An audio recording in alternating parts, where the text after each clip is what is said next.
நான் இன்றைக்கு உங்களுக்கு முன்னாடி ஒரே ஒரு வசனம் தான். மெசேஜ் யூத் மீட்டிங்கெல்லாம் வந்தால் நான் நிறைய வசனம் எடுக்கிறது இல்லை. ஒரே ஒரு வசனம், அந்த ஒரு வசனத்தை வச்சு ஐ திங்க் ஒரு வசனம்னு சொன்னால் அப்புறம் 2 வசனம் ஏன்க்கா வாசிச்சிங்கன்னுவீங்க. ஆனால் ஓகே 3 வசனமாக இருக்குது. அது சின்ன சின்ன வசனம் தான், ரொம்ப பெரிய வசனம் இல்லை. அது 3 வசனமாக இருக்குது. அந்த 3 வசனத்தை மட்டும் வாசித்து அது என்னன்னு சொல்லி நம்ம முடிச்சிருக்கிறோம். டைம் கரெக்டாக இருக்கும் நம்மளுக்கு. எனக்கு ஒன்லி 30 minutes கூட இல்லை இப்போ முடிக்கிறதுக்கு. ஹல்லேலூயா. என் கூட சேர்ந்து எபிரேயர் 11ஆம் அதிகாரம் 24. ஓகே,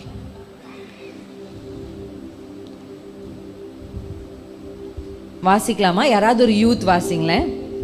முடிஞ்சா பாய்ஸ் சைட்லேருந்து, முடியலன்னா கேர்ள்ஸ் சைடே வாசிக்கலாம். யாராவது ஒருத்தர். எபிரேயர் 11. விசுவாசத்தினாலே மோசே தான் பெரியவனான போது பார்வோனுடைய குமாரத்தியின் மகன் எனப்படுவதை வெறுத்து. ஹல்லேலூயா. போதும். இங்க வசனம் சொல்லுது, முந்திய வசனத்தினுடைய ஃபர்ஸ்ட் வேர்டு என்ன இருக்கு பாருங்க, மோசே பிறந்த போது இருக்கா? ஆமா. போன வசனத்துல மோசே பிறந்தாரு, அடுத்த வசனத்துல மோசே என்ன ஆயிட்டாரு? பெரியவன் ஆயிட்டார். இப்ப பிறக்கிறதுக்கும் பெரியவன் ஆகிறதுக்கு நடுவுல இப்ப நீங்க எப்படி தெரியுமா இருக்கீங்க? மோசே இப்ப எப்படி பெரியவன் ஆன போது அப்படின்னு வருதோ அந்த ஸ்டேஜுக்கு நீங்க வந்துட்டீங்க. நீங்க சின்ன பிள்ளையா இருக்கும் போது உங்களுக்கு என்ன ட்ரெஸ் போட்டீங்க ஞாபகம் இருக்கா? நீங்க பிறந்து முதல்ல என்ன ட்ரெஸ் போட்டீங்க ஞாபகம் இருக்கா? ஸ்கூலுக்கு போகும்போது என்ன யூனிஃபார்ம் போட்டீங்க ஃபர்ஸ்ட் ஞாபகம் இருக்கா? ஞாபகம் இருக்கா? தெரியுமா உங்களுக்கு? தெரியாது. சரி, நீங்க எப்பவுமே உங்களுக்கு தெரியுமா, இப்போ பிள்ளை 6 மாசம் வரையும் பிள்ளைக்கு என்ன பண்ணுவாங்கன்னா பால் கொடுப்பாங்க.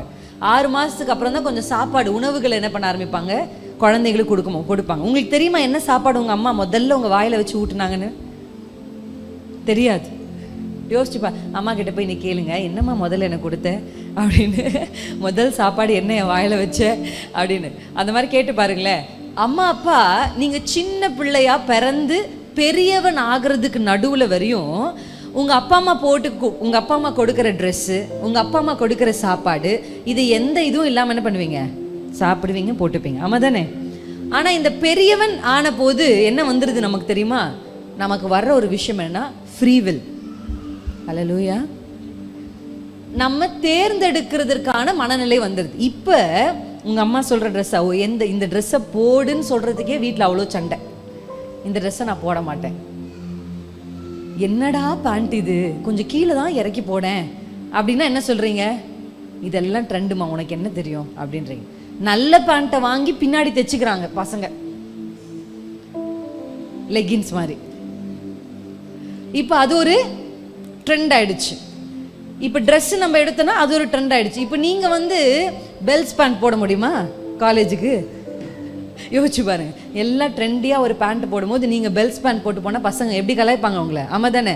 நிறைய பேர் உடுத்துறதே அடுத்தவங்க கலாய்க்கக்கூடாது, அந்த பயத்திலேயே தான் நம்ம என்ன பண்ணுறோம், சோஷியல் ப்ரெஷர்லாம் ட்ரெஸ்ஸே பண்ணுறோம். மோசேக்கு பெரியவன் ஆன போது, நம்ம பெரியவர்களாக ஒரு வாலிப பருவத்தை எட்டும் பொழுது நமக்கு முன்னாடி வைக்கப்படுற விஷயம் என்னன்னா, சூஸ் பண்ணுறதுக்கான opportunities. Life is full of choices. Hallelujah. ஒரு வாலிப பிள்ளையா நீங்க வந்ததுக்கு அப்புறம் இப்போ உங்களுக்குள்ள என்ன வருது தெரியுமா? எது எனக்கு வேணும், எது எனக்கு வேணாம் அப்படின்னு முடிவு எடுக்கிற ஒரு மனநிலை உங்களுக்கு வருது. ஆமா தானே? இப்போ நீங்க எனக்கு இந்த கலர் வேண்டாம் அப்படின்னு சொல்றீங்க, எனக்கு இப்போ இந்த சாப்பாடு வேண்டாம், எனக்கு இது வேண்டாம், இதுதான் வேணும் அப்படின்னு கேட்குற ஒரு பக்குவத்துக்கு வந்துட்டீங்க. மோசே பெரியவன் ஆன போது மோசேக்கு முன்னாடியும் 2 ஆப்ஷன் இருந்துச்சு. ஹல்லேலூயா. இந்த 2 ஆப்ஷன்ல மோசே எந்த ஆப்ஷனை சூஸ் பண்ணாரு, எதை ரிஜெக்ட் பண்ணாரு அப்படின்றது தான் பைபிள் இன்னைக்கு சொல்லுது. 2 வார்த்தை தான் இந்த 3 வசனத்துல நான் உங்களோட பேச போகுது. 2 வேர்ட். இந்த வேர்டு மட்டும் உங்க மனசுல பதிஞ்சா போதும், இந்த யூத் மீட்டிங்க்கு நாங்க வந்த நோக்கம் நிறைவேறும். ஹல்லேலூயா. அடுத்த வசனத்தை நம்ம வாசிக்கும் பொழுது, விசுவாசத்தினாலே மோசே தான் பெரியவனான போது பார்வோனின் குமாரத்தின் மகன் எனப்படுவதை வெறுத்து, அடுத்த வார்த்தை, அநித்தியமான பாவ சந்தோஷங்களை அனுபவிப்பதை பார்க்கிலும் தேவனுடைய ஜனங்களோட துன்பத்தை 2 விஷயம் அவருக்கு முன்னாடி வருது. ஒன்று என்னன்னா, ஆப்ஷன் ஏ, மோசேக்கு முன்னாடி வந்த ஆப்ஷன் ஏ என்னன்னா, பார்வோனுடைய குமாரத்தியா எகிப்துல அரண்மனையில ஜாலியா ஜிங்கலாலாவா ஒரு வாழ்க்கை வாழலாம். ஓகே. ஆப்ஷன் பி என்னன்னா, இஸ்ரவேல் ஜனங்களோட கஷ்டங்களையும் வேதனைகளையும் அனுபவிக்கலாம். இந்த 2 ஆப்ஷன் தான் மோசேக்கு முன்னாடி வந்துச்சு. நான் சொல்றேன் 2 வேர்ட் நான் உங்களுக்கு சொன்னேன்ல. First word pleasure. சொல்லுங்க என் கூட சேர்ந்து, ப்ளஷர். ப்ளஷர். இது இங்கிலீஷ் பைபிள் ஏதாவது வச்சிருக்கிறீங்களா? ஆங்கில வேதாகம் வைத்திருக்கிறீங்களா? வச்சிருந்தீங்கன்னா இந்த வேர்டை கொஞ்சம் டேர்ன் ஓவர் பண்ணி இந்த வசனத்தை மட்டும் யாராவது ஒருத்தர் எனக்காக 25th வேர்டு வாசிச்சா ரொம்ப நல்லா இருக்கும். இங்கிலீஷ்ல வாசிக்கும் போது, He chose to be mistreated along with the people of God rather than to enjoy the fleeting pleasures of sin. Hallelujah. To enjoy. அவருக்கு முன்னாடி என்ஜாய் பண்றதுக்கு அந்த pleasure, இன்னொரு translation it comes like pleasure. சந்தோஷத்தை, அநித்தியமான சந்தோஷம். அது வெறும் சந்தோஷம் இல்லை. அது என்ன வார்த்தை இருக்கு பாருங்க அந்த இடத்துல. It's not just happiness. It's not just pleasure. அந்த ப்ளஷருக்கு முன்னாடி பாவன்னு ஒரு வார்த்தை இருக்கா? அந்த சந்தோஷமே பாவ சந்தோஷம். அந்த சந்தோஷமும் நிரந்தரமா இருக்காது, அநித்தியமாக தான் இருக்கும். உங்களுக்கு நான் சொல்றது புரியுதா? சந்தோஷம் தான், ப்ளஷர் தான். ஆனால் அந்த ப்ளஷர் பாவத்தினால வரும். ஆனால் அந்த ப்ளஷராவது வாழ்க்கை முழுசும் நமக்கு இருக்குமான்னு கேட்டால் இருக்காது. நீங்கள் யோசிச்சு பாருங்க, த ப்ளஷர் திஸ் கைண்ட், இந்த உலகத்தில் வாழ்கிற வாலிபர்கள் ப்ளஷராக சந்தோஷமாக என்ஜாய் பண்ணுற விஷயம் கொஞ்ச நேரத்துக்கு தான் இருக்கும். Yes or no? ஒரு வீடியோவை, ஒரு சினிமாவை 2 மணி நேரம் நீங்கள் பார்த்தீங்கன்னா 2.5 hours you may have that pleasure. But when you come out of the cinema theater, அது உங்கள் மனசில் இருக்கா? அது உங்கள் வாழ்க்கைக்கு பிரயோஜனப்படுதா? ஒரு வீடியோ நீங்கள் எடுத்தீங்கன்னா ஒரு ரீல்ஸ் வந்துட்டே இருக்கு, பார்த்துக்கிட்டே இருக்கலாம். இப்படி ஸ்க்ரால் பண்ணி பார்க்கலாம். இப்படி பார்க்க ரொம்ப டேஞ்சரஸான விஷயம். என்னுடைய ரீசெண்ட்லி அம்மா சொன்னாங்க, அம்மா யூடியூப் ரொம்ப ரேராக தான் யூஸ் பண்ணுவாங்க, மெசேஜ் எல்லாம் கேட்க. வயசானவங்க அப்படி தானே யூஸ் பண்ணுறாங்க. அம்மா சொன்னாங்க, நான் மெசேஜ் தான் கேட்பேன் என்னுடைய யூடியூப்பில். ஆனால் எனக்கே ஆப்ஷன்ஸ் கீழே என்ன வருது? தவறான வீடியோஸ், தவறான இமேஜ் வருதா இல்லையா? வருதா இல்லைங்களா? உங்களுக்கு வரதே இல்லையோ? என் ஃபோனில் தான் அப்போ பிரச்சனையோ?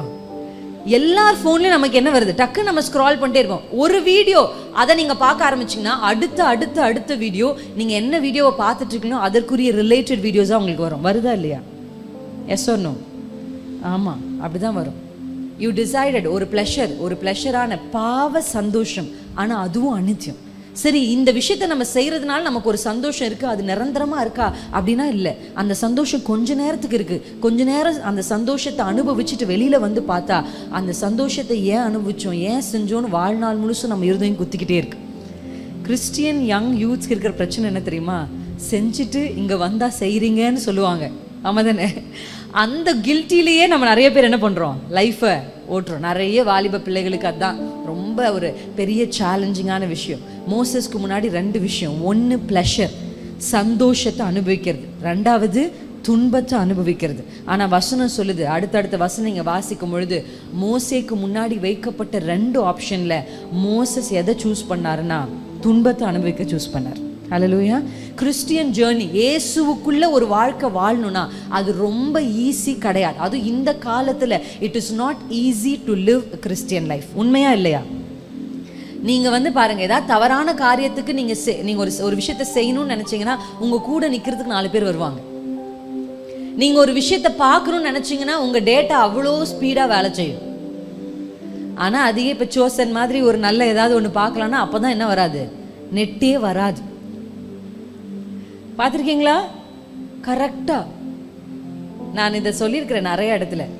ஒரு அம்மா தற்கொலை பண்ணிக்க போனாங்களாம். இது real story, it's not a myth. ஒரு தற்கொலை பண்ணிக்க போனாங்களாம். கோபத்தில் வேகத்தில் போய் கிச்சனில் போய் மண்ணெண்ணெய் எடுத்து என்ன பண்ணிட்டாங்க? மேலே ஊற்றிக்கிட்டாங்க. நல்ல வேகத்தில் ஊற்றி எங்கடா தீப்பெட்டி அப்படின்னு தேடுறாங்க. அடுத்து அப்படி தானே தேடுவாங்க. நம்ம என்ன கரெக்டாக போய் மண்ணெண்ணையும் தீப்பெட்டியும் எடுத்து வச்சு ப்ரிப்பேர் ஆகி சூசைட் பண்ண போகிறாங்க. சூசைட் பண்ணுறவங்களே எப்படி தான் வேகத்தில் போய் அந்த அம்மா மண்ணெண்ணையை ஊற்றிட்டு எங்கே தீப்பெட்டின்னு மண்ணெண்ணையோடு தேடும் பொழுது அவங்க கதவு இந்த மாதிரி அவங்களுடைய கிச்சன் கதவுலிருந்து எரிந்த கை போல் உள்ள ஒரு கை மேலே தீப்பெட்டி வச்சு இப்படி வருதான் உள்ள வெளியிருந்து. எங்கேருந்து? வெளியிலிருந்து.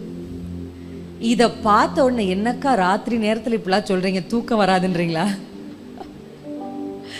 இந்த கை இந்த தீப்பெட்டி அது அந்த கையின் மேலே இருக்கிறத பார்த்த உடனே இந்த அம்மாவுக்கு புத்தி தெளிஞ்சிருச்சு. என்னை சாகடிக்கணும்னு முடிவு பண்ணி என் சிந்தையை கெடுத்தது யாரு? அந்த கையை பார்த்த உடனே இந்த அம்மா அலறி அடிச்சு கிச்சன்லேருந்து ஓடுது தலை தெறிக்க. நீங்க ஒரு தவறு செய்யணும்னு நினைச்சிட்டீங்கன்னா, நீங்க எதையாவது ஒன்று செய்யணும்னு நினைச்சிட்டீங்கன்னா பிசாசு அழகா அல்வா மாதிரி வந்து கொடுப்பான், இந்தா பண்ணு, இந்தா enjoy.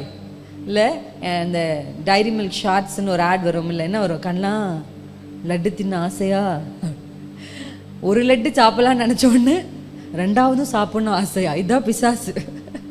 he will come and tempt you. அவனை பேர் என்ன தான் சொல்லியிருக்காங்க, he is a tempter. நீங்கள் ஒரு தவறான விஷயத்தை தேர்ந்தெடுக்கணும்னு உங்கள் மனசில் ஒரு எண்ணம் வரும்போதே அதற்குரிய எல்லா ஆப்ஷனையும் பிசாசு உங்களுக்கு முன்னாடி வைப்பான். யோசிச்சு பாருங்க, ட்ரை பண்ணிப்பாங்க. ஆனால் நீங்கள் ஜெபிக்கணும்னு மட்டும் நினச்சிருங்க. இன்னைக்கு யூத் மீட்டிங் வந்து நான் போய் ஜெபிக்கிறேன், இன்னைக்கு நான் கொஞ்சம் பைபிள் வாசிக்கிறேன்னு மட்டும் நினைங்க. இது வரைக்கும் இல்லாத அளவுக்கு ஒரு பிஸி ஷெட்யூல் உங்களுக்கு வரும். இது வரைக்கும் இல்லாத அளவுக்கு ஒரு பாடி டயர்ட் ஆகும். ஆகுதா? இன்னைக்கு நம்ம எப்படியாவது தூங்குறதுக்கு முன்னாடி ஒரு 10 நிமிஷம் ஜெபிக்கணும் அப்படின்னு நினைக்கும் போது எப்போ பார்த்தாலும் 3 மணி வரையும் முழிச்சிட்டு இருக்கிற ஆளு இன்னைக்கு நம்ம ஜெபிச்சே ஆகணும் நைட்டு நீங்கள் போனால் எப்போ தூங்கியிருப்பீங்கன்னே தெரியாது உங்களுக்கு. இதெல்லாம் யார் பண்ணுறா நீங்கள் நினைக்கிறீங்க? So Christian life is not, அதனால தான் வசனம் சொல்லுது, அவன் துன்பத்தை அனுபவிப்பதை தெரிந்து கொண்டான். It is not easy. ஒரு வாலிப பருவத்தில், அதுவும் இந்த காலத்தில் இயேசுக்கு பிரியமாக வாழ்றது அவ்வளோ ஈஸியான விஷயமே இல்லை, ரொம்ப கஷ்டம்.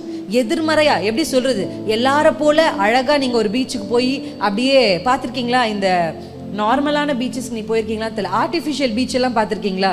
ஆர்டிஃபிஷியலாக அலைகள் என்ன பண்ணுவாங்க, அனுப்புவாங்க. எத்தனை பேர் அதை பார்த்துருக்குறீங்க? பார்த்ததே இல்லை. தூத்துக்குடியில் அப்படி எதுவுமே இல்லை, பாவம் பிள்ளைகளுக்கு. ஓகே, இப்போ நம்ம ஒண்டர்லா அந்த மாதிரிலாம் இடத்துக்கெல்லாம், தீம் பார்க்கெல்லாம் போனீங்கன்னா அங்கே எப்படி இருப்பாங்கன்னா ஆர்டிஃபிஷியல் பீச் கிரியேட் பண்ணியிருப்பாங்க. பீச் மாதிரியே இருக்கும், இது இருக்கும், அலையெல்லாம் வந்துக்கிட்டே. இந்த அலை எப்படி வரும்னா மெஷின் வழியாக அலைகள் அனுப்புவாங்க.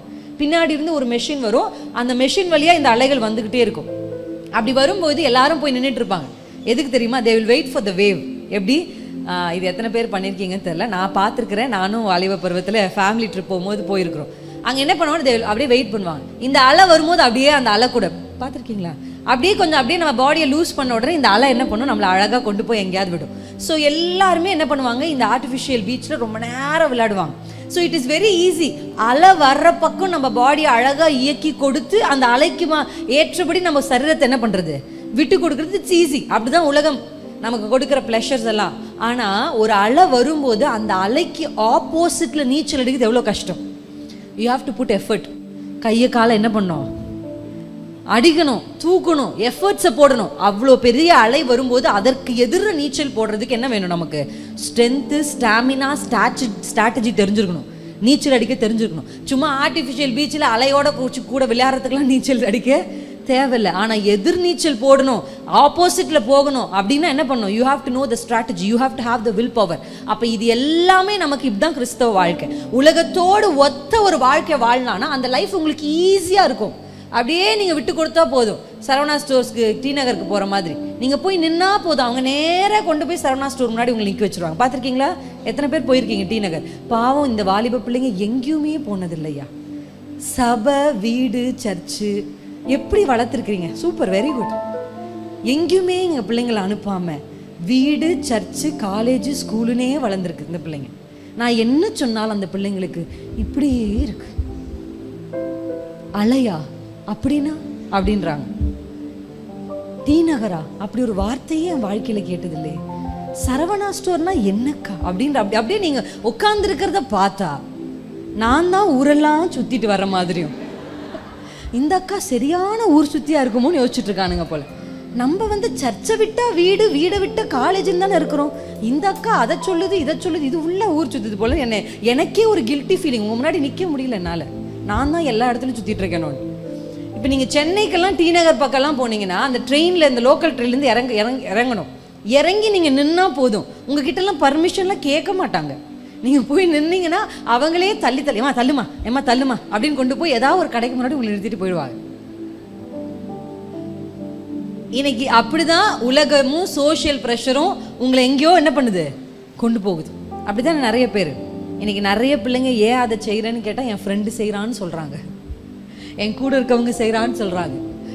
நான் சொல்லியிருக்கிறேன், ஒரு பிள்ளை சொல்லிச்சு, ஏன் நீ ஒரு பையனுக்கு போய் அவள் லவ் லெட்டர் கொடுத்தா, ஏன் நீ அவளுக்கு லவ் லெட்டர் கொடுத்த அப்படின்னா ஒரே ஒரு வார்த்தை சொன்னான். என்ன தெரியுமா?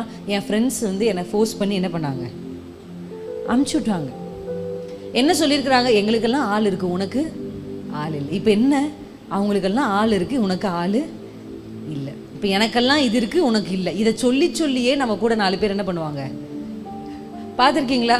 இவன் என்ன பண்ணுவான் தெரியுமா? கரெக்டாக கொண்டு போய் எங்கே சேர்க்கணுமோ சேர்த்துட்டு அதுக்கப்புறம் அவன் உங்கள் வாழ்க்கையில் வரவே மாட்டான். அப்புறம் நீங்கள் தூக்குன அந்த சுமையை வாழ்நாள் முழுசு நீங்கள் தான் என்ன பண்ணணும், சுமக்கணும். அதனால இது பேர் தான் இங்கிலீஷில் சொல்லுவாங்க, எத்தனை பேருக்கு அந்த வேர்ட் தெரியும் தெரியல, பியர் ப்ரெஷர். பியர் ப்ரெஷர்னா என்னென்னா, நமக்கு சமுதாயத்துக்கு இப்போ சில அம்மாமாருங்கெல்லாம் கொஞ்சம் பேர் வந்திருக்காங்க, அவங்களுக்காக ஒரு வார்த்தை பேசுவோம். சில அம்மா என்னது பியர் ப்ரெஷர்னா என்னென்னா, அடுத்த வீட்டில் டபுள் டோர் ஃப்ரிட்ஜ் வாங்கின உடனே நமக்குள்ள ஒரு ப்ரெஷர் வருது. என்ன ப்ரெஷர்? ஐயோ நம்மளும் சின்ன ஃப்ரிட்ஜ் வச்சுருக்கோமே, அடுத்து நம்மளும் டபுள் டோர் ஃப்ரிட்ஜ் வாங்கணுமேனு ஒரு ப்ரெஷர் வருது இல்லை, அது பேர் தான் பியர் ப்ரெஷர். அடுத்த ஆள் செஞ்ச உடனே அந்த ஆள் வந்து நீங்கள் வாங்குறீங்களான்னு கேட்க கூட மாட்டாங்க. இதுதான் என்ன சொல்லுவாங்க, நீங்கள் எத்தனை பேர் யூடியூப் பார்ப்பீங்க? அதையாவது பார்ப்பீங்களா? இல்லை அதையும் நான் மட்டும் தான் பார்க்குறேனா? சரி பார்க்குறீங்க. Boys, I want boys cooperation. பார்க்குறீங்களா யூடியூப்? ஃபோன் இருக்கு, என்கிட்ட ஃபோன் இல்லைக்கான்னு சொல்கிறவங்க யாராவது இருக்கீங்களா? இல்லை. நான் கேட்கும் போது 90 வயசு தாத்தா கூட கை தூக்கல. அவரே ஸ்மார்ட் ஃபோன் வச்சு அவரே ஒரு நியூஸ் பார்த்துட்டு இருக்கிறாரு. இல்லை நிறைய பேர் சொல்கிறது, நீங்கள் என்னக்கா இவ பார்த்தாலும் எங்களை ஃபோன் பார்க்காதீங்கன்றீங்க. அதே மாதிரி எங்கள் அப்பாவும் என் ஃபோனே தான் பார்த்துட்டு இருக்காரு. என்ன நான் வந்து பப்ஜி விளையாடுறேன், அவர் நியூஸ் பார்க்குறாரு. இன்னைக்கு நிறைய பேரோட லைஃப்பில் இப்படி தான் இருக்குது. ஓகே, இப்போ நீங்கள், நான் என்ன சொல்லிட்டு இருந்தேனே மறந்துட்டேன். Okay, peer pressure. இப்போ இந்த பியர் ப்ரெஷர் நீங்கள் பார்க்கும்போது, இப்போ யூடியூப்லலாம் நீங்கள் பார்த்தீங்கன்னா, இந்த யூடியூப்பில் நிறைய பேர் ஃபேமஸாக இருக்காங்களா இல்லையா? அவங்க பேர் என்ன சொல்கிறாங்க? இன்ஃப்ளூயன்சர்ஸ். இப்போ தான் அந்த வேர்டு ட்ரெண்டிங். முன்னாடி என்ன சொல்லுவாங்க அவங்கள? யூடியூபர்ஸ் தானே சொல்லுவாங்க. என்ன சொல்லுவாங்க? நீங்கள் என்ன ப்ரொஃபஷன் அப்படின்னு? நாங்கள் யூடியூபர்ஸ் அப்படின்னுவாங்க. இப்போல்லாம் என்ன சொல்கிறாங்க? யூடியூபர்ஸ்னு அவங்கள சொல்லிக்கிறதுல அவங்க என்ன சொல்கிறாங்க? இன்ஃப்ளூயன்சர்ஸ்ன்னு சொல்கிறாங்க. என்ன தான் இன்ஃப்ளூயன்ஸ் பண்ணுவாங்க அவங்க? What is mean by influence? இன்ஃப்ளூயன்ஸ்னால் என்ன? யாராவது ஒருத்தர் சொல்லிடுங்க பார்ப்போம். யூடியூப் பார்க்குறவங்க, எனக்கு அவனை பிடிக்கும், எனக்கு இவளை பிடிக்கும், எனக்கு அவரை பிடிக்கும், எனக்கு அவரை பிடிக்கும் அப்படியெல்லாம் சொல்கிறீங்களே, அந்த இன்ஃப்ளூயன்ஸ்னால் என்ன அர்த்தம்? இன்ஃப்ளூயன்சர்ஸ்னால் என்ன அப்படின்னா, ஒருவருடைய ஐடியாஸை ஒருவர் மேலே கட்டாயப்படுத்தாமல் திணிக்கிறது. அல்லேலூயா. இப்போ ஃபார் எக்ஸாம்பிள், ஒரு அக்கா வரும், நம்ம பொண்ணுங்க பற்றி பேசுவோம், அப்போ உங்களுக்கும் புரிஞ்சிடும். ஒரு அக்கா வரும், அந்த அக்கா யூடியூப்பில் வீடியோ ஆன் பண்ணிவிட்டு அது பாட்டுக்கு என்ன பண்ணும், ஒரு க்ரீமை வாங்கும் அமேசானில். அந்த க்ரீமை வாங்கி நான் 8 நாள் போட்டேன், 10 நாள் போட்டேன், என் ஸ்கின் டோன் ரொம்ப கலர் ஆகிடுச்சு, இதை போட்டோடனே என் பிம்பிள்ஸ் எல்லாம் குறைஞ்சிருச்சு, என் அது இதாகிடுச்சு, இது இதாகிடுச்சின்னு சொல்லும். அந்த பொண்ணு என்ன சொல்லும்னா, நான் போட்டேன் எனக்கு இப்படி ஆச்சுன்னு தான் சொல்லும். அந்த வீடியோவை பார்த்து முடிக்கிறதுக்கு முன்னாடியே பாஸ் பண்ணிவிட்டு நேராக அமேசானுக்கு போய் இந்த க்ரீம் என்ன விலைன்னு நீங்கள் தேடுறீங்களா தேடலையா? ஆமாவா இல்லையா? நடக்குதா இல்லையா? இது வந்து just I'm not speaking about cream, about anything. நம்ம ஒரு விஷயத்தை பார்க்குறோம், அவங்க சொல்கிறாங்க இது நல்லா இருக்குது. இப்போ நீங்கள் வண்டி பார்க்குறீங்க அப்படின்னா, வண்டியில் இது நல்லா இருக்குது, அதில் ஒரு பார்ட் ஆட் பண்ணுறாங்க அப்படின்னா இது நல்லா இருக்குது. இந்த சவுண்டை போட்டால் நார்மலாக இருக்கிற பைக்கில் இருக்கிற ஹார்ன் வந்து பிள்ளைங்க பயப்பட மாட்டேங்குது, நான் போனால் அந்த பிள்ளைங்க என்னை பார்க்க மாட்டேங்குது, அப்போ ஏதாவது ஒரு டெரராக ஒரு ஹார்ன் போடுவோம் அப்படின்னா ஒரு யூடியூபர் சொல்லுவான், இந்த ஹார்னை நீங்கள் போட்டிங்கன்னா போகிற எல்லாரும் உங்களை திரும்பி பார்ப்பாங்க அப்படின்னு சொல்லுவான். உடனே இவன் போய் என்ன பண்ணுவான், அந்த ஹார்ன் எங்கே இருக்குன்னு தேடுவான். கரெக்டா இல்லையா? இப்போ வாட் இஸ் இன்ஃப்ளூயன்ஸ்னா, அவங்க உங்களை போய் க்ரீம் வாங்க சொல்ல மாட்டாங்க, அவங்க உங்களை போய் பைக் வாங்குங்கன்னு சொல்லவே மாட்டாங்க.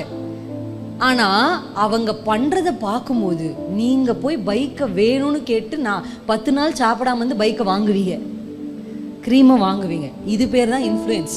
ஆனால் நம்ம அம்மா அப்பாவுக்கு எது தெரியாது தெரியுமா? அவங்களுக்கு இன்ஃப்ளூயன்ஸ் பண்ண தெரியாது. அவங்க என்ன பண்ணுவாங்க, சொல்லிக்கிட்டே தான் இருப்பாங்க. நமக்கு வந்து சொன்னால் என்ன பண்ணாது, இந்த வாலிப பருவத்தில் செய்ய மாட்டோம். ஆனால் அது பேர் தான் இன்ஃப்ளூயன்ஸ். இன்றைக்கி பாருங்கள், ஒரே ஒரு யூடியூபர் ஒரு வீடியோவை ஒரு ப்ராடக்டை பற்றி போட்டாங்கன்னா உடனே அந்த ப்ராடக்ட் பெஸ்ட் செல்லிங்காக போகுது. என்ன reason? What is the reason behind it? நம்மளையே அறியாமல் அந்த ஐடியாலஜியை நமக்குள்ளே திணிக்கிறாங்க. என்ன சொல்கிறாங்க, இது நல்லா இருக்குது, இது நல்லது, இது நல்லது. ஏன் அவங்க யாரும் உங்களை வந்து நீங்கள் கண்டிப்பாக வீடியோ முடியும் போது எந்த யூடியூபராக சொல்கிறேன்னா, நீங்கள் இன்றைக்கி போய் கண்டிப்பாக வாங்கணும். ஆனால் நாங்கள் சொல்லுவோம், இன்றைக்கி ராத்திரி நீங்கள் போய் கண்டிப்பாக ஜெபிக்கணும். ஆனால் நம்ம அதை பண்ண மாட்டோம். ஆனால் அவங்க என்ன சொல்லுவாங்க, கண்டிப்பாக வாங்கணும்லாம் சொல்ல மாட்டாங்க, நீங்கள் வேணால் ட்ரை பண்ணி பாருங்கள் அப்படின்னு சொல்லுவாங்க. That's called influence. ஆமாம் தானே? Yes or no? நான் சொல்கிறது உண்மையா பொய்யா? உங்கள் லைஃப்பில் நடந்திருக்கா இல்லையா? பாஸ் பண்ணி அமேசான் போனீங்களா இல்லையா? போனீங்க. நடந்துச்சு. That's called influence. இப்படி தான் இன்றைக்கி உலகம் உங்களை இன்ஃப்ளூயன்ஸ் பண்ணுது. அவங்களுடைய ஐடியாலஜியை ரொம்ப நூதனமாக ரொம்ப அழகாக அவங்க மேலே என்ன பண்ணிகிட்ருக்காங்க, திணித்து கொண்டிருக்காங்க. இப்படிப்பட்ட ஒரு இன்ஃப்ளூயன்ஷியல் வேர்ல்டில் நீங்கள் ஆண்டவருக்குள்ளே வளர்ந்து சரியான முடிவுகள் உங்கள் லைஃப்பில் இந்த 30 வயசுக்குள்ளே 35 வயசுக்குள்ளே நீங்கள் எடுக்கிற முடிவு தான் உங்கள் வாழ்க்கையே கட்டி எழுப்ப போகுது. Hallelujah. That is the foundation. நீங்கள் அந்த ஃபவுண்டேஷனை சரியாக போடலைன்னு வச்சுக்கோங்களேன், அதுக்கு மேலே நீங்கள் கட்டுற எல்லாமே கீழே இடிஞ்சு விழுந்துடும். ஹல்லேலூயா. உங்களுக்கு முன்னாடி இப்போ 2 ஆப்ஷன் இருக்குது. என்ன தெரியுமா? ஒன்று ப்ளஷர், 2வது பர்பஸ். ஹல்லேலூயா. எந்த ஒரு விஷயத்தையும் செய்ய முடியாது, செய்ய ஆரம்பிக்கும் போது நீங்கள் என்ன தெரியுமா செய்யணும்? இதை நான் ப்ளஷருக்காக செய்கிறேன்னா, இதை நான் பர்பஸ்க்காக செய்கிறேன்னா. நீங்கள் யோசிச்சு பாருங்கள். நீங்கள் உட்காந்துருக்கிற சேர், இந்த சேரை உருவாக்குனவங்க என்ன நினச்சி உருவாக்குனாங்க? அவங்க மனசில் என்ன இருந்துச்சு அந்த சேரை உருவாக்கும் போது? நிற்கிற ஒரு நபர் ரொம்ப நேரம் நின்று கால்கள் அசந்து போகாதபடிக்கு அவங்க உட்காரத்துக்கு ஏதுவாக ஒரு சீட்டிங், 2 பக்கம் கை வைக்கிறதுக்கு ஆமாம் தானே, ரிலாக்ஸ் பண்ணுறதுக்கு ஒரு கை, இது மாதிரி வச்சா அவங்க கம்ஃபர்டபுளாக இருப்பாங்க. இப்போ அந்த சேருடைய பர்பஸே தெரியாமல் இந்த சேரை நான் கொண்டு வர சொல்லி தலைக்கீழாக போட்டு இப்படி நிச்சு இது எப்படி யூஸ் பண்ணுறதுன்னு நான் கேட்டால் எப்படி இருக்கும்? ஒரு விஷயத்தோட பர்பஸ் உங்களுக்கு தெரியலனா 2 விஷயம் நடக்கும். ஒன்று, if you don't know the purpose of a product, ஒன்று நீங்கள் அதை மிஸ்யூஸ் பண்ணுவீங்க. நம்பர் 2, நீங்கள் அதை அப்யூஸ் பண்ணுவீங்க. அல்லேலூயா. உங்கள் வாழ்க்கையில் கர்த்தர் உங்கள் மேலே வச்சிருக்கிற திட்டங்கள் உங்களுக்கு தெரியல. உங்கள் மேக்கர், இந்த சேரை உருவாக்குன ஒரு மேக்கருக்கு இந்த சேர் மேலே ஒருத்தர் உட்காந்து கம்ஃபர்டபுளாக ஒருத்தர் பேசுகிறதை கேட்கணும் அப்படின்ற மனசோடு உண்டாக்குனார். உங்களை ஆண்டு உருவாக்கும் பொழுது ஒரு திட்டத்தோடு தான் உண்டாக்குனார். சும்மாலாம் உங்களை உண்டாக்கலை. சும்மா உங்கள் அப்பா அம்மா ஜெபிச்சாங்க ஒரு பிள்ளை வேணுன்றதுக்காக இந்த பூமிக்கு நீங்கள் வரல. ஏதோ உங்கள் அம்மாவையும் அப்பாவையும் அப்பா அம்மாவை ஆக்கி ப்ரமோஷன் கொடுக்கறதுக்காக கர்த்தர் உங்களை அனுப்பலை. ஹல்லேலூயா. தேவனால் பிறந்திருக்கிறீங்க, கர்த்தரால் பிறந்திருக்கிறீங்க. வசனம் சொல்லுது, அவர் புருஷனுடைய சித்தத்தின்படி அல்ல, தேவ சித்தத்தின்படி கர்த்தர் இந்த பூமிக்கு உங்களை கொண்டு வந்திருக்கிறார். There is a purpose in your life. உங்களுக்கு தெரியுமோ தெரியாதோ, அதை பற்றி எண்ணம் உங்களுக்கு இருக்கோ இல்லையோ, ஆனால் உங்களை கர்த்தர் இந்த பூமிக்கு கொண்டு வரும் பொழுது ஒரு திட்டத்தோடு தான் கொண்டு வந்திருக்கிறார். அந்த பர்பஸ்க்கு நேராக உங்களை நடத்தி கொண்டு போய் கர்த்தர் உங்களை ஆசீர்வதிக்கணும்னு ஒரு திட்டத்தை வச்சிருக்கிறார். ஆனால் it's your option whether to choose a purpose or a pleasure. Hallelujah. மோசே இந்த பூமிக்கு வந்து எல்லாரும் செத்தாங்க மோசே வயசுல. உண்மையா இல்லையா? காலையில் அதை நான் சர்மனா எடுத்தேன் பெண்கள் கூட்டத்தில். மோசே வயசுல எத்தனையோ பேர் மோசேனுடைய வயதுல மரித்து போனாங்க. யோசிச்சு பாருங்க. உங்க கூட படிச்ச ஒரு பிள்ளையா எத்தனை பேர் இறந்துருக்காங்களா இல்லையா? இன்னைக்கு முழுசும் நீங்க போய் நாங்கள் நிறைய பிரயாணப்படுறோம். நான் டிராவல் பண்ணும்போதெல்லாம் அப்படியே பார்த்துக்கிட்டே வரும்போது என் மனசு அதிகமாக வேதப்படுற விஷயம் தெரியுமா? வாலிப பிள்ளைகளுடைய மரண செய்திகளும் போஸ்டர்ஸ் தான். அதை பார்க்கும்போதே அந்த பிள்ளை அவன் ஃபோட்டோவை பார்க்கும்போதே மெஜாரிட்டி நீங்கள் பார்த்துருக்கீங்களா பாய்ஸ் தான். உண்மையா இல்லையா? ஒரு வாலிப பிள்ளை மகள் ரேர், வெரி ரேர். இப்போ நம்ம பார்க்கும்போது என்ன ரேராக இருக்குன்னா, யங் கேர்ள்ஸுடைய மரணம் ரேர், ஆனால் யங் பாய்ஸுடைய மரணம் எவ்வளோ அதிகமாக இருக்கு. இப்போ டக்குன்னு மறிக்கிறாங்க. சும்மா தண்ணியில் விளையாட போனவங்க 2 பேர் இல்லை, சும்மா பைக்கில் போன 3 பேர். எங்கள் ஊர்லேயே 3 பேர் பைக்கில் போயிருக்காங்க. 3 பேரும் டக்குன்னு ஒரே கிராஷ். ரொம்ப பெரியது இல்லை, பைக் அண்ட் பைக் தான் மோதிச்சு. Brain dead. மோசே கூட இருந்த எல்லாரும் நதியில் தூக்க போட்டு அதே வயதில் இருக்கிற அநேகர் மரித்து போனாங்க. ஆனா மோசேயை கர்த்தர் ஜீவனோடு காப்பாற்றினார்னா, ஏதோ அநித்தியமான பாவ சந்தோஷத்தையும் எகிப்தின் சொத்துக்களையும் பார்வோன் குமாரத்தின்னு சொல்லப்படுற மார்த்தட்டி கொள்ற அந்த பெருமையுள்ள வாழ்க்கையும் வாழ்றதுக்கு கர்த்தர் மோசேக்கு ஜீவனை கொடுக்கல. மோசேஸ் உன்னை குறிச்சு ஒரு பெரிய பிளான் இருக்கு.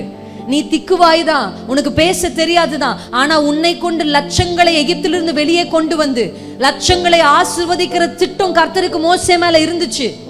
அல்லேலூயா. God has a greater plan on you. உங்க வயசுல நிறைய பேர் செத்து போயிட்டாங்க. அவங்களுக்கு வாழணும்னு ஆசை. இன்னைக்கு உங்களுக்கு இருக்கிற தோற்றம், உங்களுக்கு இருக்கிற முக அழகு, உங்களுக்கு இருக்கிற கூந்தல் அழகு, ஒரே ஒரு கேன்சர் செல் கண்ணுக்கு தெரியாதது வந்தா மொத்த முடியும் போயிருது, மொத்த சரீரம் போயிருது. மிஸ்டர் இந்தியான்னு சொல்லி ஒரு மனுஷன் தன்னுடைய சரீரத்தை கட்டுக்கோப்பாக வைத்து பலமா இருந்த ஒரு மனுஷன். ஆனா நீங்க வேதத்துல நீங்க நியூஸ்ல வாசிச்சீங்கன்னா ரொம்ப நல்லா தெரிஞ்சிருக்கும். ஒரே ஒரு சின்ன கண்ணுக்கு தெரியாத கொரோனா வந்ததுக்கு அப்புறம் அப்படி பலமா இருந்த மனுஷன், அவருடைய மசில், அவருடைய பைசெப்ஸ், அவருடைய 6 பேக்ஸ், கண்ணுக்கு தெரியாத அந்த கிருமி அவரை தாக்கின உடனே அப்படியே இப்படி ஒல்லியா உடம்பு தோல் எலும்பு தோல் மட்டும்தான் இருக்கிற ஒரு மனுஷன் அவர் மாறி போனார். வசனம் சொல்லுது, சரீர முயற்சி அற்ப பிரயோஜனம். இன்னைக்கு ஃபிசிக்கலாக நீங்கள் இம்பார்ட்டன்ஸ் கொடுக்குற எல்லாமே இன்னும் ஒரு 5 இயர்ஸில் நீங்கள் எதை முக்கியமாக நினைக்கிறீங்களோ, இன்னும் 5 வருஷத்தில் இதுக்காகவா நம்ம இதை செஞ்சோம் அப்படின்னு நீங்களே அதை பார்த்து சீன்னு சொல்கிற மாதிரி ஒரு விஷயத்தை தான் இன்னைக்கு நீங்கள் பெருசாக நினச்சிட்டு இருக்கீங்க. After 5 years that is nothing in front of your eyes. உங்கள் வாழ்க்கையில் கர்த்தர் பெரிய திட்டத்தை வச்சிருக்கிறார். இன்னைக்கு உங்கள் அக்கா அவங்க முன்னாடி என்ன நான் பேசுகிறேன்னா, I am not speaking just and ஏதோ உங்ககிட்ட பேசணும் இன்னைக்கு எங்களை கூப்பிட்டுட்டாங்கன்னு நான் பேசல. வித் ஃபுல் ஹார்ட் உங்களோட நான் பேசுகிறேன். என் லைஃப்லையும் நான் ப்ளஷர்ஸ்க்கு இம்பார்ட்டன்ட் கொடுத்துருந்தேன். என் லைஃப்லையும் லேப்டாப்புக்கு முன்னாடி நான் உட்காந்து மணிக்கணக்கில் தேவையில்லாத வீடியோஸை பார்த்துக்கிட்டு இருந்தேன். பாவத்தை கூட வாலிபக்கர் இந்த நாட்கள் நம்ம பாவமாலாம் எதுவும் செய்ய மாட்டோம், ஆனால் உலகம் நமக்குள்ளே இருக்கும். ஐ ஹேட் லாட்ஸ் ஆஃப் வேர்ல்ட். வசனம் சொல்லுது உலகத்தை சிநேகிக்கிறவளா. நீங்க போய் வாசிச்சு பாருங்க. 1 தீமோத்தேயு 4ஆம் அதிகாரத்துல ஒரு மனுஷனை குறிச்சு வாசிக்கிறோம், தேமா. இந்த வார்த்தையை கேள்விப்பட்டிருக்கீங்களா? இந்த பேரை அத்தனை பேர் கேள்விப்பட்டிருக்கீங்க? தேமா. போய் வாசிச்சு பாருங்க. தேமா இப்பிரபஞ்சத்தின் மேல் ஆசை வைத்து என்னை விட்டு பிரிந்தான்னு பவுல் எழுதுறார். நிறைய பேர் பவுலை விட்டு பிரிஞ்சிருக்கிறாங்க, பவுல் கூட வந்து சேர்ந்து போயிருக்கிறாங்க.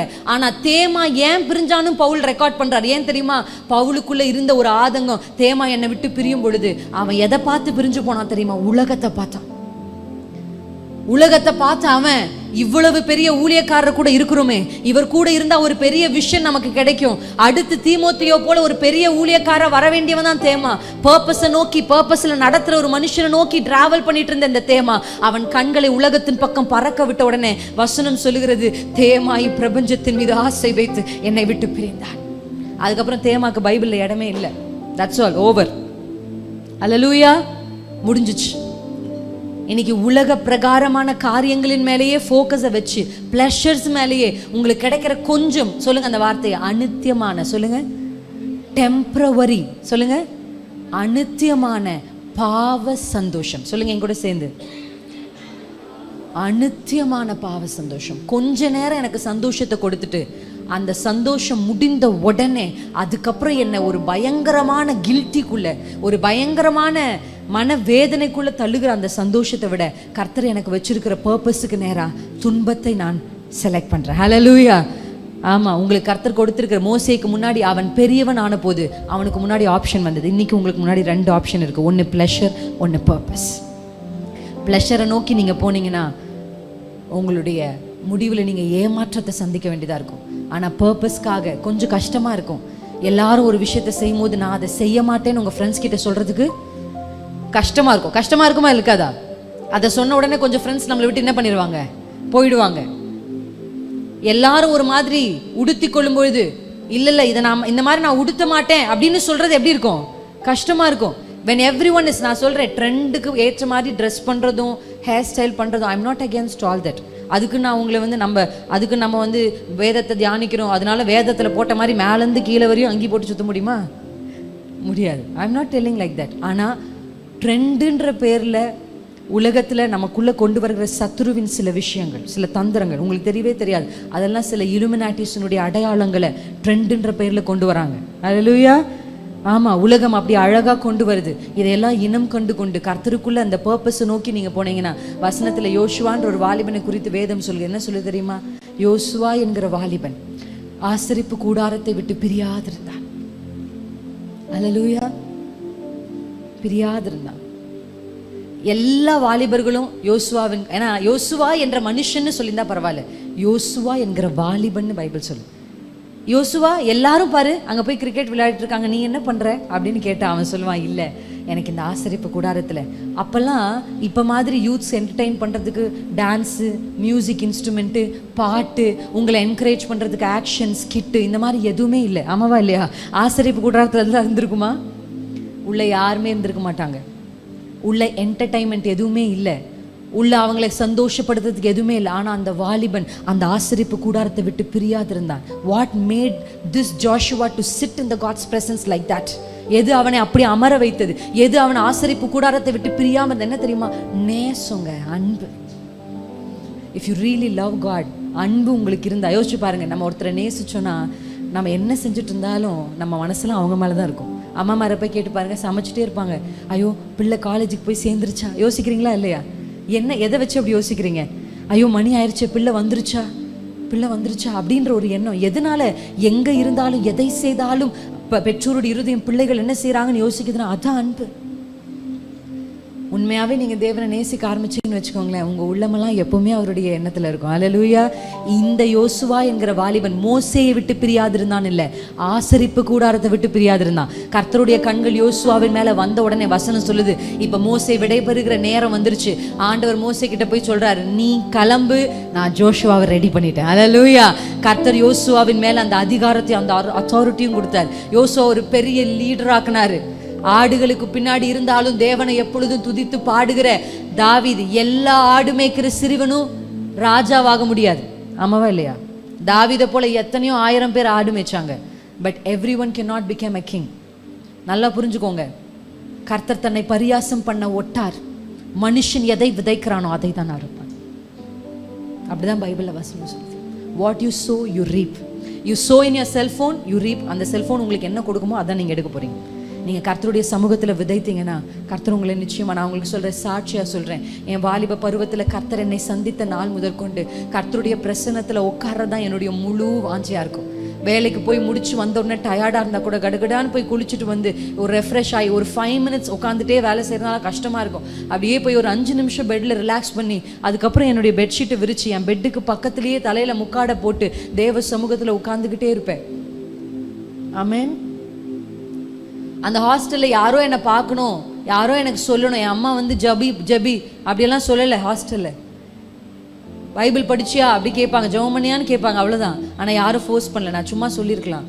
ஆனால் யாரும் என்னை தள்ளாமல் நான் உற்சாகத்தான் தேவ சமூகத்தில் போய் இருந்ததுனால இன்னைக்கு நான் உண்மையாக சொல்கிறேன், கர்த்தர் என்னை பார்த்தார். அல்லேலூயா. அவருடைய கண்கள் என் மேலே பட்டதுனால இன்றைக்கு அநேகர் பார்க்கும்படி கர்த்தர் கிருபை செஞ்சிருக்கிறார். இன்னைக்கு அநேகர் பார்த்து ஆச்சரியப்படும்படி கர்த்தர் கிருபை செஞ்சிருக்கிறார். எந்த பின்புலமும் இல்லாமல், எந்த பேக்ரவுண்டும் இல்லாமல், தூக்கி விடுறதுக்கு யாரும் இல்லாமல், அப்படி ஒரு ஃபேமிலி பேக்ரவுண்ட்லேருந்து நான் சொல்கிறேன், நீங்கள் எந்த பின்னணியில் இருந்தாலும், எப்படிப்பட்ட ஃபேமிலி ஸ்டேட்டஸில் இருந்தாலும், உங்கள் அப்பா அம்மா யாராக இருந்தாலும், நீங்கள் தேவனோடு இருந்தால் கர்த்தர் உங்களை உயர்த்திருவார். மோசே, யோசுவாவுடைய அப்பா அம்மா பெரிய ஏதோ மோசையை போல ஒரு பெரிய லீடர்ஸ் இல்லை. அல்லேலூயா. சவுலுடைய மகன் யோனத்தான் இருக்கிறாரு, ஆனா ஈசாயினுடைய மகனாக தாவீதை கர்த்தர் தேர்ந்தெடுக்கிறார். ஏன் தெரியுமா? What made this David, what made this Joshua the mighty man in the Bible? only that they loved God, they loved the presence of God. கர்த்தரையும் கர்த்தருடைய பிரசன்னத்தையும் நேசித்த ஒரு மனுஷனை, ஒரு வாலிபனை தான் கர்த்தருடைய கைகள் எடுத்து கர்த்தர் பெரிய ஆயுதமாய் பயன்படுத்த முடியும். நம்புறீங்களா? உங்க வாழ்க்கையில எல்லாரும் எழுந்து நிற்போமா? உங்களுக்கு முன்னாடி 2 விஷயம் இருக்கு. One is purpose, one is pleasure. நீங்க எதை தேர்ந்தெடுக்கிறீங்க? மோசே துன்பத்தை அனுபவிப்பதை, எதிர்நீச்சல் போடுவதை, எல்லார போல வாழாத, உலகத்தோடு ஒத்து வாழாத, ஒத்த வேஷத்தை தரிக்காத ஒரு விஷயத்தை அவர் சூஸ் பண்ணதுனால பைபிள் சொல்லுது, மோசே பெரியவனான போது அவனுக்கு முன்பாக 2 வாய்ப்புகள் கிடைத்தது. அநித்தியமான பாவ சந்தோஷத்தை அனுபவிச்சு இந்த எகிப்திலேயே அழிந்து போகிற ஒரு ஆப்ஷன், துன்பத்தை அனுபவிப்பதை தேர்ந்தெடுத்து இஸ்ரவேல் ஜனங்களோட பெரிய நன்மைகளை, செங்கடல் பிரியறத பார்க்குற, மன்னாவை சாப்பிடுற, வஸ்திரம் பழமையாய் போகாத, ஷந்துரலா கபா, கண்களை மூடி உங்களுக்குள்ள ஆண்டவரை இன்னைக்கு கேளுங்க, ஆண்டவரை நான் உங்களை அதிகமா நேசிக்கணும்பா. பரிசுத்த ஆவியானுடைய உதவி உங்களுக்கு இருந்தாதான் நீங்க சரியானதை தேர்ந்தெடுக்க முடியும். இன்னைக்கு ஆண்டவரிடத்துல கேளுங்க, அப்பா let me love you more Lord. உங்களை நான் நேசிக்கணும், உங்க பிரசன்னத்தை நேசிக்கணும். ஒரு வாலிபன் எந்த ஒரு என்டர்டைன்மெண்ட்டும் இல்லாம ஒரு வாலிபனால இந்த ஆசரிப்பு கூடாரத்துல உட்கார முடியும், பிரியாம இருக்க முடியும். பழைய ஏற்பாட்டுல ஒரு வாலிபனால அதை செய்ய முடியும். பரிசுத்த ஆவியினுடைய நிறைவு யோசுவாவிடத்துல இல்லை, ஆனா உங்ககிட்ட இருக்கு. இன்னைக்கு பரிசுத்த ஆவியானவர் உங்களை நிரப்ப முடியும். பழைய ஏற்பாட்டுல ஒரு வாலிபனால எந்த விதமான என்டர்டைன்மெண்ட்டையும் தாண்டி ஆசரிப்பு கூடாரத்துல பிரியாம உட்கார முடியும்னா உங்களால முடியும். கர்த்தருடைய சமூகத்துக்கு போகிறதுக்கு இன்னைக்கு ஆண்டவரிடத்துல கேளுங்க, இயேசுவே நான் பாவ சந்தோஷத்தை அனுபவிப்பதை விட துன்பத்தை அனுபவிப்பதை தேர்ந்தெடுக்கிறேன். Choice is yours. உங்களுக்கு முன்னாடி ஒரு சாய்ஸ் வைக்கப்பட்டிருக்கு. பிளஷரா பர்பஸா? கர்த்தர் உங்களை உருவாக்கி, கர்த்தர் உங்களை இந்த பூமிக்கு கொண்டு வந்த நோக்கத்தை நிறைவேற்ற அவர் ஆயத்தமா இருக்கிறார். சாந்தரா பாபா ஷேதரா, உம்மை அதிகம் அதிகம் நேசிக்க கிருபை வேண்டுமே, உம்மை அதிகம் அதிகம் நேசிக்க கிருபை வேண்டுமே. பொய்யான வாழ்க்கை வாழ்ந்த நாட்கள் போதுமே, மெய்யாக உம்மை நேசித்து நான் வாழ வேண்டுமே. உம்மை அதிகம் அதிகம் நேசிக்க கிருபை ஒரு 2 நிமிஷம் உண்மையா உம்மை அதிகம் அதிகம் நேசிக்க கிருபை வேண்டுமே. சொல்லுங்க. பொய்யான வாழ்க்கை வாழ்ந்த நாட்கள் போதுமே, மெய்யாக உம்மை நேசித்து நான் வாழ வேண்டுமே. உம்மை அதிகம் அதிகம் நேசிக்க கிருபை வேண்டும். வலது கையை உயர்த்தி பாடுங்க. உம்மை அதிகம் அதிகம் நேசிக்க கிருபை வேண்டும். மறுபடியும் உம்மை அதிகம் அதிகம் நேசிக்க கிருபை வேண்டும். உற்சாகமா நான் செய்யணும்பா. எதை செஞ்சாலும் உற்சாகமா செய்யணும். என்னை யாரும் ஃபோர்ஸ் பண்றதுனால இல்ல, உங்களை உயர்த்த கர்த்தர் திட்டம் வைத்திருக்கிறார். வாழ்ந்த நாட்கள் போதுமே, மெய்யாக உம்மை நேசித்து நான் வாழ வேண்டுமே. உம்மை அதிகம் அதிகம் நேசிக்க கிருபை வேண்டுமே. அப்படியே உங்க வலது கையெடுத்து இருதயத்துல வச்சு ஏசப்பாவோட ஒரே நிமிஷம் பேசி முடிக்கலாமா? 1 minute of prayer. இன்னைக்கு கேட்ட வார்த்தைகள்ல ஏதோ ஒரு வார்த்தை ஆகிலும் உங்க இருதயத்துக்குள்ள போயிருக்கும். 1 word, ஒரு பாயிண்ட் ஆது ஆண்டவங்களோட பேசியிருப்பார். ஒருவேளை முழு பிரசங்கம் உங்களுக்கு இல்லாம இருக்கலாம், பட் அட்லீஸ்ட் 1 பாயிண்ட் ஆண்டவங்க கூட பேசியிருப்பாரு, உங்களை கன்விக்ட் பண்ணியிருப்பாரு, உங்களுக்கு சொல்லியிருப்பாரு. ஆண்டவரே, பிளஷருக்கு பின்னாடி என் வாழ்க்கையை செலுத்தி அநித்தியமான பாவ சந்தோஷத்தை நான் சூஸ் பண்ணாம என் மேல வச்சிருக்கிற திட்டம் நிறைவேறுகிறதுக்கு நான் என்னை விட்டு கொடுக்குறேன். சொல்லுங்க. நான் என்னை விட்டு கொடுக்குறேன்ப்பா, என்னை நீங்க இயக்குங்க. சொல்லுங்க. Holy spirit of God invite பண்ணுங்க. பரிசுத்த ஆவியானவரே, எனக்கு ஞானத்தை கொடுங்கப்பா, என்னை இயக்குங்கப்பா.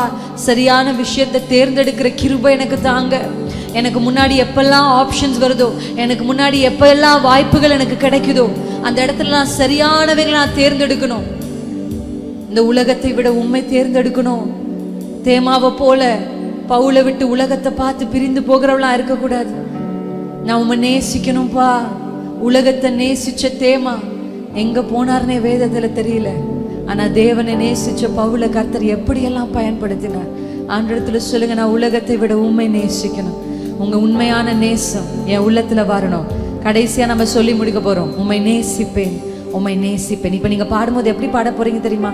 ஏதோ அக்கா சொல்றாங்கன்றதுக்காக இல்ல, உற்சாக பலிகளை உற்சாகமாய் கொடுக்கிற இடத்துல கர்த்தர் பிரியமா இருக்கிறார். அவர் உங்களை நேசிக்க போறார். அவரோட அன்பு உங்க மேல ஊற்றப்பட போகுது. கடைசியா பாடி முடிக்கலாமா? உம்மை நேசிப்பேன், உம்மை நேசிப்பேன், உம்மை நேசிப்பேன் இயேசுவே. அவ்வளவுதான். இந்த 4 வரிதான். உள்ளத்தின் ஆழத்திலிருந்து நீங்க பாடும் பொழுது கர்த்தருடைய அன்பு உங்களை நிரப்ப போகுது. ஹல்லேலூயா. உம்மை நேசிப்பேன், உம்மை நேசிப்பேன், உம்மை நேசிப்பேன் இயேசுவே. உம்மை நேசிப்பேன். உற்சாகமா சொல்லலாமா?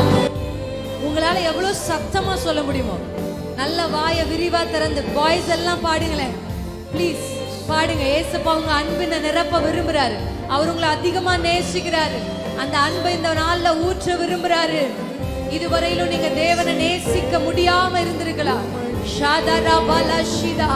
உலகத்தை விட அதிகமாய் தேவனை நேசிக்கிற ஒரு அன்பு உள்ளத்தில் ஊற்றப்படுகிறது. 2 கையை உயர்த்தி பாடலாமா? 2 கைகளை உயர்த்தி. உம்முடைய ஊழியக்காரியா இயேசுவின் நாமத்துல, உம்முடைய ஊழியக்காரராய் நாங்கள் இணைந்து இந்த வாலிபர்களை ஆசீர்வதிக்கிறோம். கர்த்தருடைய அன்பின் அக்கினி இவர்களை பற்றி பிடிப்பதாக.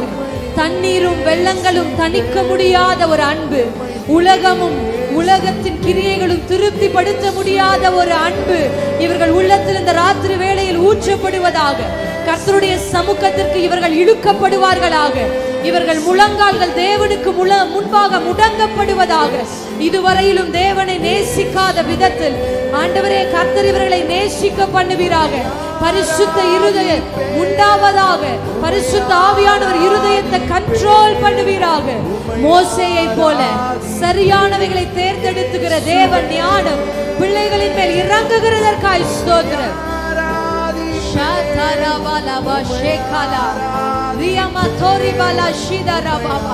கர்த்தர் தொடுவீராக. இருதயங்களை தொடுவீராக. அசைப்பீராக இயேசுவின் நாமத்தில். கைகளை தட்டி அப்பாவுங்க நல்லா கைகளை தட்டி உங்க முழு பலத்தோட கைகளை தட்டி நல்ல ஆண்டருக்கு ஒரு ஹானர். உங்களை கனப்படுத்துறோம். உங்களை நேசிக்கிறோம் இயேசுப்பா. Sandra Baba பதுரா ஷேகலா. Yes, Holy Spirit of God.